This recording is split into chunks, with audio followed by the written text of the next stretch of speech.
Welcome friends. இப்போ ஸ்க்ரீனில் பார்த்தீங்கன்னா சூப்பரான ஒரு வீடியோவை ட்ரெண்டிங்காக போயிட்டு இருக்க ரீல்ஸ் அதை அப்படி மேக் பண்ணுறதை பற்றி பார்ப்போம். இதுக்கு நமக்கு தேவையான அப்ளிகேஷன் விஎன் அப்ளிகேஷன். ஸோ அப்ளிகேஷனை ஓப்பன் பண்ணோன்னா உங்களுக்கு இன்டர்ஃபேஸ் இந்த மாதிரி தான் இருக்கும். மேலே பார்த்தீங்கன்னா ஸ்கேனர் ஐகான் இருக்கும், அதை கிளிக் பண்ணுங்கள். அது மேலேயே பார்த்தீங்க அப்படின்னா இமேஜ் ஐகான் இருக்கும், அதை கிளிக் பண்ணுங்கள். ஸோ அந்த வீடியோவுக்கான அந்த கியூஆர்பி கோடு வந்து நம்ம டெலிகிராம் குரூப்பில் கொடுத்துருக்கேன்.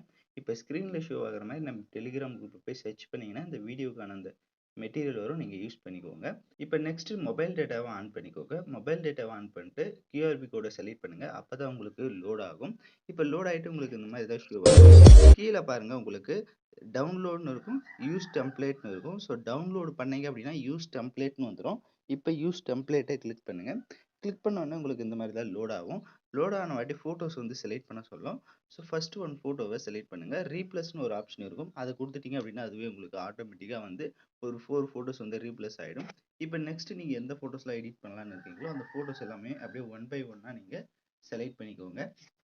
செலக்ட் பண்ணிவிட்டு கீழே நெக்ஸ்ட் ஆப்ஷனை கொடுத்துக்கோங்க. ஒரு 14 ஃபோட்டோ இந்த இதுக்கு வந்து தேவைப்படும். ஸோ இப்போ கரெக்டாக எல்லா ஃபோட்டோவுமே செலக்ட் பண்ண வாட்டி கொஞ்சம் வெயிட் பண்ணுங்கள், உங்களுக்கு லோட் ஆகும். நெட்வொர்க்கு ஏற்ற மாதிரி தான் வந்து உங்களுக்கு லோட் ஆகும். நெக்ஸ்ட் பார்த்தீங்கன்னா ஃபர்ஸ்ட் ஃபோட்டோ மட்டும் உங்களுக்கு இந்த மாதிரி பிஎன்ஜியாக கன்வெர்ட் ஆகி அதுவே ஆட்டோமேட்டிக்காக பீட் எஃபெக்ட்டுக்கு வந்து செட் ஆகிடும். இப்போ நெக்ஸ்ட் இருக்க ஃபோட்டோஸ் எல்லாம் நம்ம அட்ஜஸ்ட்மெண்ட் பண்ணணும். கீழே ஸ்க்ரோல் பண்ணுங்கள். இப்போ அந்த ஃபோட்டோவை செலக்ட் பண்ணுங்கள்.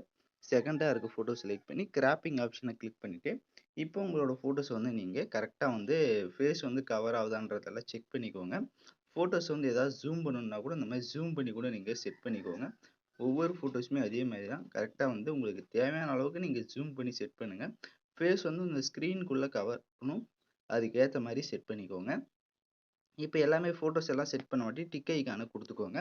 டிக் ஐகானை கொடுத்துட்டு நீங்கள் ப்ளே பண்ணி பார்த்தீங்க அப்படின்னா உங்களுக்கு வீடியோ வந்து சூப்பராக வேறு லெவலில் வந்து ப்ளே ஆகும். ஸோ ஃபஸ்ட்டு பார்த்தீங்க அப்படின்னா உங்களுக்கு இந்த மாதிரி க்யூட்டான ஒரு மூமெண்ட்டில் பீட் எஃபெக்டோட ஷோ ஆகும். இப்போ எல்லாமே கம்ப்ளீட் பண்ண வாட்டி மேலே பாருங்கள் டவுன்லோட் ஐகான் இருக்கும், அதை கிளிக் பண்ணி தேவையான குவாலிட்டியில் டவுன்லோட் பண்ணிக்கோங்க. ஓகே ஃப்ரெண்ட்ஸ், இந்த வீடியோ பிடிச்சிருந்தா லைக் பண்ணுங்கள், ஷேர் பண்ணுங்கள், சப்ஸ்கிரைப் பண்ணிவிட்டு கூட இருக்க பெல் பட்டனையும் கிளிக் பண்ணுங்கள். அப்போ தான் நம்ம சேனல்ஸில் போடுற எல்லா வீடியோஸோட நோட்டிஃபிகேஷன்ஸும் உடனடியாக வரும்.